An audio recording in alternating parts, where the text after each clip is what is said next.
All right, welcome back to another episode of the Primal Shift podcast. In this episode, we're going to talk about stress.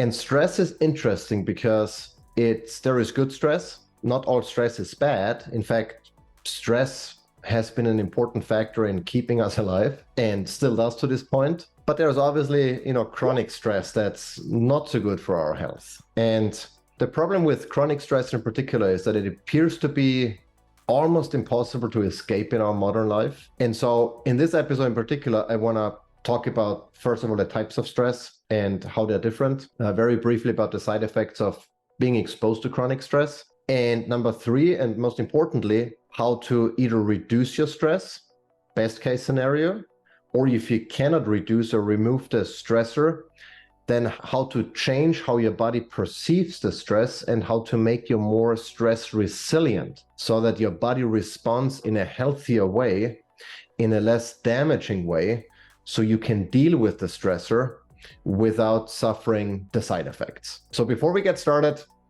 as always, please subscribe, follow, share to support this podcast, to help other people find it as well. The higher it goes up in the ranking, the more followers we have, the more likely it is for other people to see, to find it, and to hopefully, get some of the information here as well that I share in those episodes. With that out of the way, let's talk about the different types of stress and how they're different. There is acute stress, and that's super important. If you're in a life-threatening situation, you want your body to respond in a certain way to get you out of harm's way.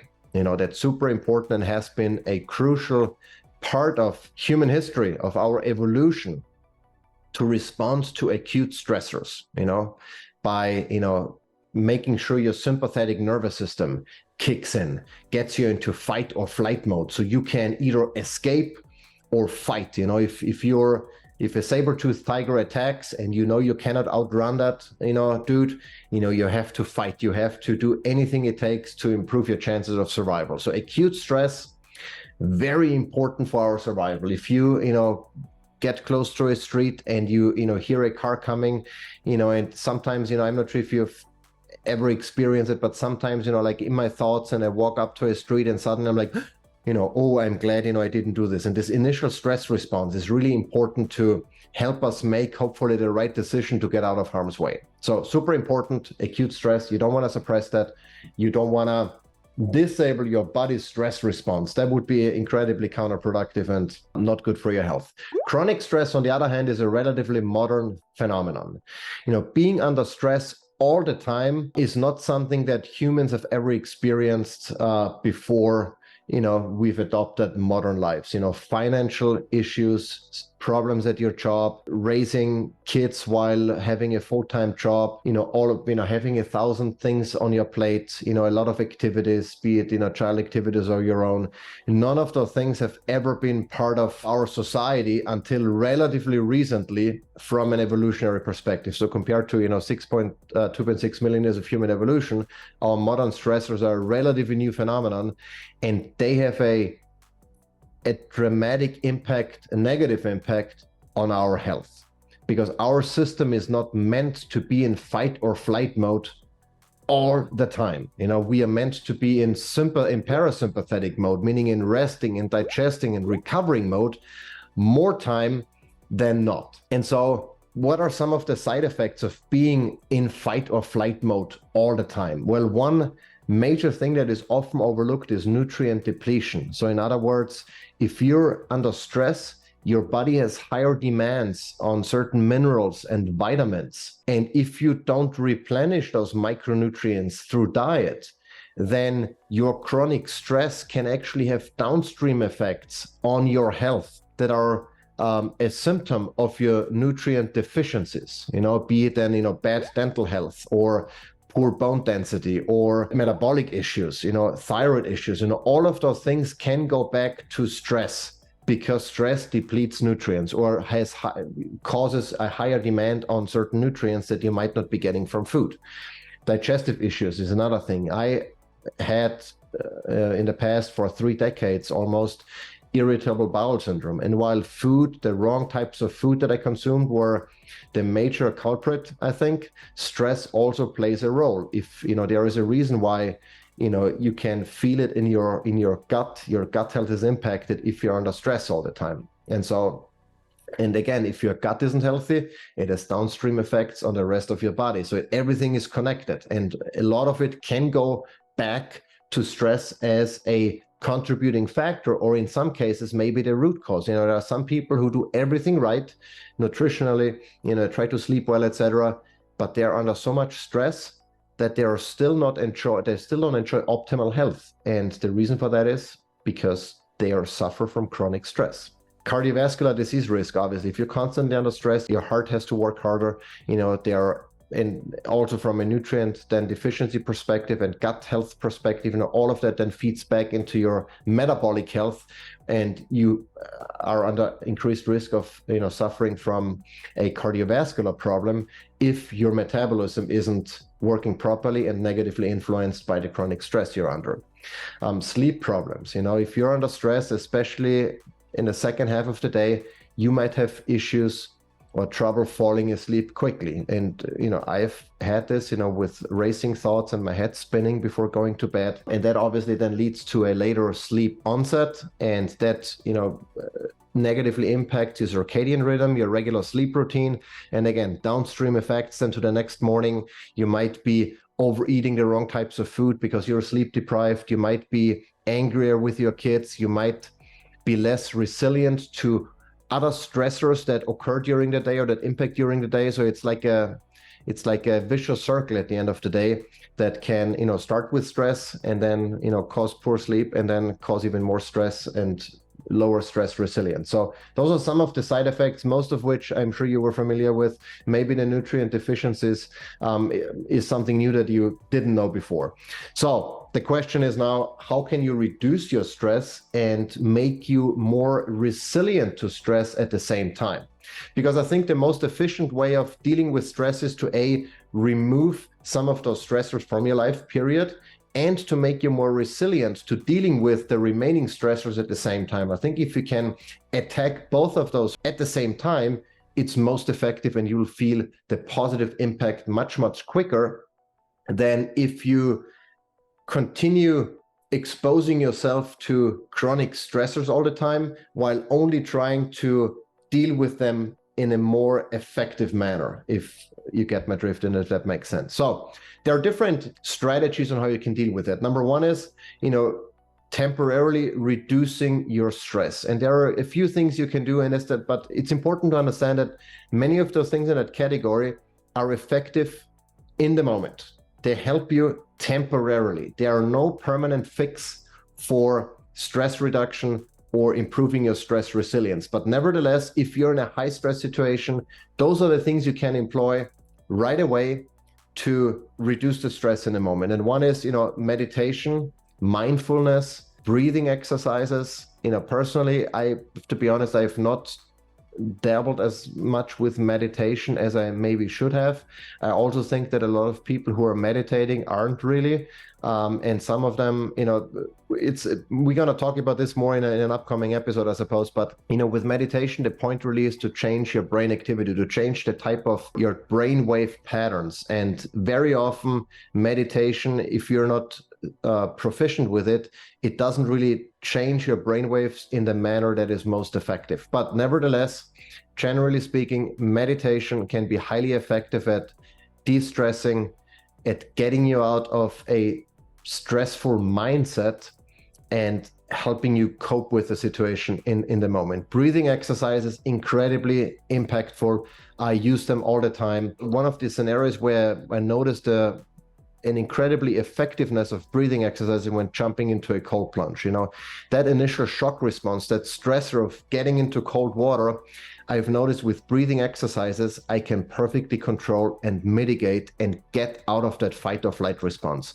Breathing is incredibly important. We do it all the time. We don't even notice it, but many of us breathe incorrectly through our mouths and way too fast, having the wrong balance of oxygen and CO2 in our bodies. And you can control and change that and directly impact and influence your nervous system with breathing. In particular, you can get out of a fight or flight response by just doing a few simple breathing exercises And then I'm going to link resources down in the description or in the show notes so you can check that out, including an app that I've been using called Othership that is really effective because it has a library of guided breathing exercises that you can use to get the hang of it and, get into that whole thing.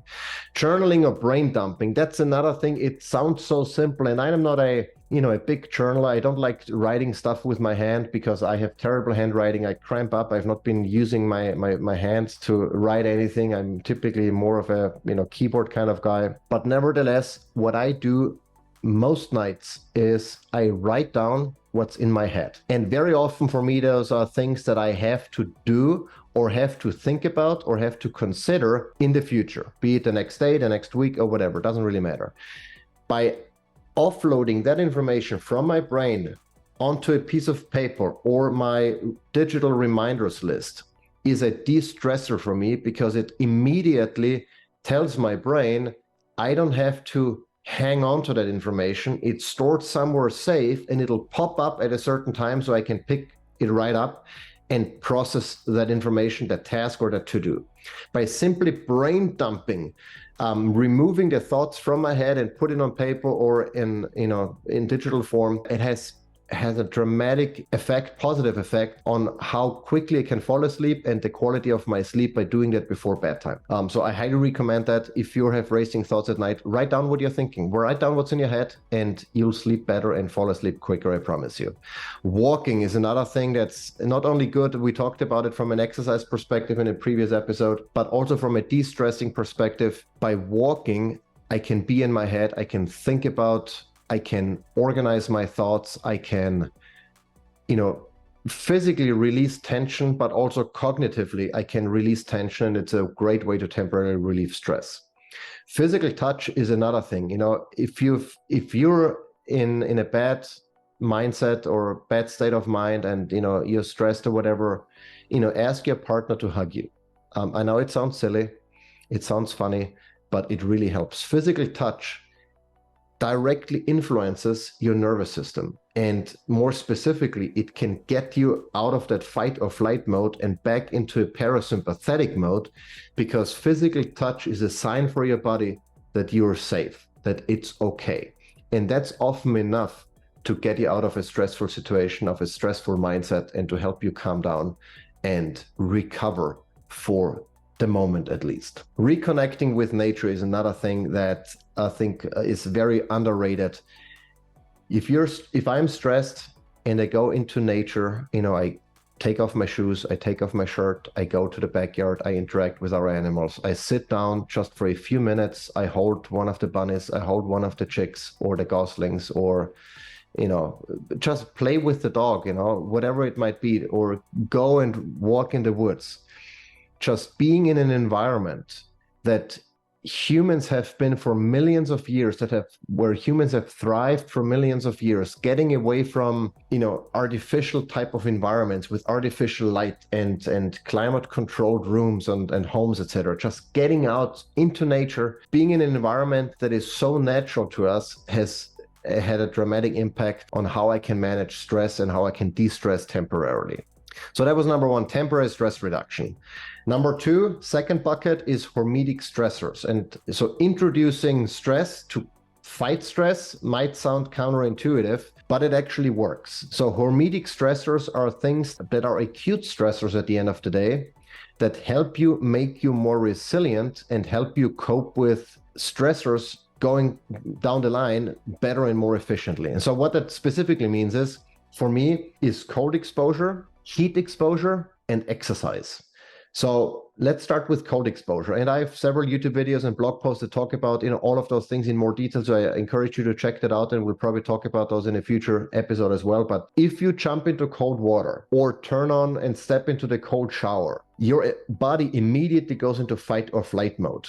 But if you leverage that acute stressor and use breathing exercises to help you get out of the fight or flight mode, to get back into a more parasympathetic mode, into a rest and digest mode, then you teach your body how to respond in stressful situations. And it doesn't then matter if the stressful situation is due to an acute stressor or a chronic stressor. So by exposing yourself to that stressor and dealing with it, by breathing, by doing whatever it takes, you teach your body how to properly respond and mitigate that stress.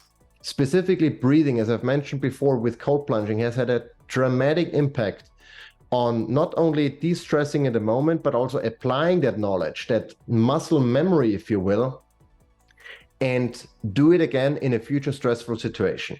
And the same goes with heat exposure, like sauna bathing, with exercise. Those are all stressors that make it very easy to a degree to learn how to deal with that and then apply that knowledge automatically in the future when you're exposed to chronic stress. So I really like hormetic stressors. The key here is not to overdo it. If you're already at the edge and on your limit, maybe it's not the right time to add additional stressors on top in that particular moment. But if you're in a good state of mind, maybe when you're not under chronic stress and not on the edge already, use and leverage those hormetic stressors to improve how you automatically then respond to stress by breathing, by being mindful, by just recognizing that you're under stress and dealing with it. And that has had a dramatic impact on how I can handle stress. The next one has to do with improving your stress resilience, on making your body more capable of dealing with a stressor without letting it negatively impact your health. And one of the things I mentioned already, touch, and there is a nuance to touch, or a methodology called tactile stimulation. And those are basically gentle vibration patterns that kind of mimic a hug to a degree, but that ultimately influence your nervous system to get out of the sympathetic mode and back into a parasympathetic mode. And so I have several devices at my disposal that we all use in our family that use tactile stimulation to down-regulate our sympathetic nervous system. And so some of the ones, just to mention, if you use Apollo Neuroscience, that's one of my favorite devices. We have also touch points, and there is Sensate. There are different devices. I've reviewed them on my blog, so I'm going to link them down below in the show notes. But those devices gently vibrate in a way that influence our nervous system, that get you out of the fight or flight response. And by doing that consistently, by using those devices consistently, you teach your body how to respond to stress, how to get out of that sympathetic mode, so you improve your stress resilience. And there are a lot of studies that have shown that by using tactile stimulation several times a week, up to 3 hours or so a day, because it's usually a passive device, you just clip it onto your clothing or wear it as around your wrists or whatever, and you go about your day. And just by having that sensation of touch, that gentle vibration, you become more resilient to stress, and that means you can then handle stress better, even when you're not wearing those devices, even though they also work in the moment, of course, to immediately get you out of that fight or flight mode. The second one, there is another one a device that I'm currently testing. It's called Brain Tap, and it helps you rewire some of those connections in your brain to make you also more, it's like, if you will, it's like a kind of meditation, but in a way that teaches your brain to respond differently even when you're not meditating. So it's like a workout, an exercise for your brain that changes physically the structures and the connections in your brain to make you more resilient to stress even when you're not using the device. And stay tuned, I'm going to have a review on the blog and on the YouTube in the next couple of months, so I'm going to talk more about that. The other thing to improve your stress resilience is with diet. If you are stressed, then you are more likely to make poor dietary choices, because if you're in fight or flight mode, from an evolutionary perspective, that often meant, okay, we have to eat because we need energy to either fight or to flee the situation. So we need to, cram as much calories or as much energy into our body as we possibly can. Modern stressors, chronic stressors, don't require us to eat to consume more energy. We have always a full fridge, for most of us at least. So there is no need to eat, but we still do it because that's our natural physiological response, right? And so be mindful when you're stressed to not give in to those cravings because you don't need it. But at the same time, it's also maybe a sign that your body needs more nutrients, not necessarily energy, but micronutrients to help deal with the stress. And so you want to make sure you consume high foods that are very high in nutrients, and those are in particular organ meats. And I've said that many times before, even on this podcast, but one of the best ways to make sure your body has all the nutrients it needs to deal with stress, to better cope with stress, is to consume organ meats. And if you're not into organ meats, at least not fresh organ meats, freeze-dried beef organ supplements like the ones we sell at MK Supplements are an excellent way to make sure you have all the nutrients your body needs to deal with stress. Obviously, just consuming my beef organ capsules is not gonna, fix all your stress issues, obviously, but everything else being equal, it gives your body a better fighting chance. And by fighting, sometimes that means literally, that fight or flight response. But obviously that's not the only thing you wanna do, but it's one piece of the puzzle that you should not neglect. And then from a long-term perspective, a lot of those things is cutting your stress or dealing with it temporarily, making you more resilient, which is kind of a long-term strategy as well. But then ultimately, your goal also has to be to remove some of those stressors from your life to the extent possible. If you absolutely hate your job, maybe it's time to, change the strategy and look for something else that you find more joyful and that is less stressful. Doing less is one of the most impactful ways to reduce stress. We all do too much. That includes me, that includes my wife. And we talk about this all the time to see, okay, what is it really that we have to do? How does that compare and overlap with what we want to do? And what are the things that we can cut? And sometimes cutting might sound painful and is painful and difficult, especially if you have gotten into a routine where you do certain things, be it, kids activities or whatever, but sometimes it's important to make hard choices and to cut stuff. And I always think about whenever I have a hard decision to make, I'm like, if I was diagnosed with a potentially life-ending disease, or if something terrible would happen, stuff that really makes you reevaluate everything that you're doing.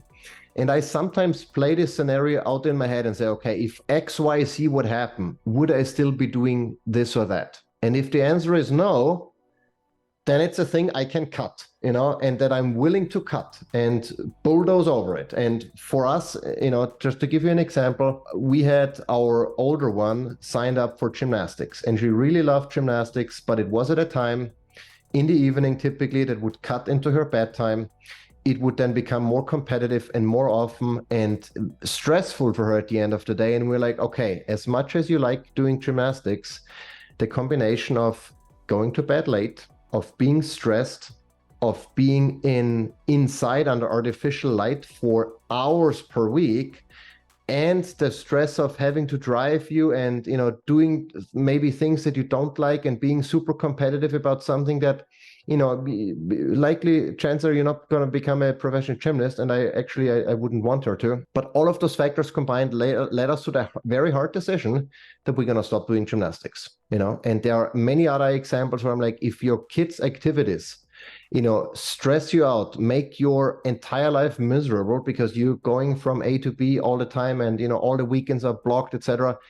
Maybe it's time to cut that stuff, if your own activities get in the way. Like, for me personally, it was very often, working out, doing CrossFit was like, that's set. I'm going to do CrossFit 5 times a week and everything else has to kind of realign around that.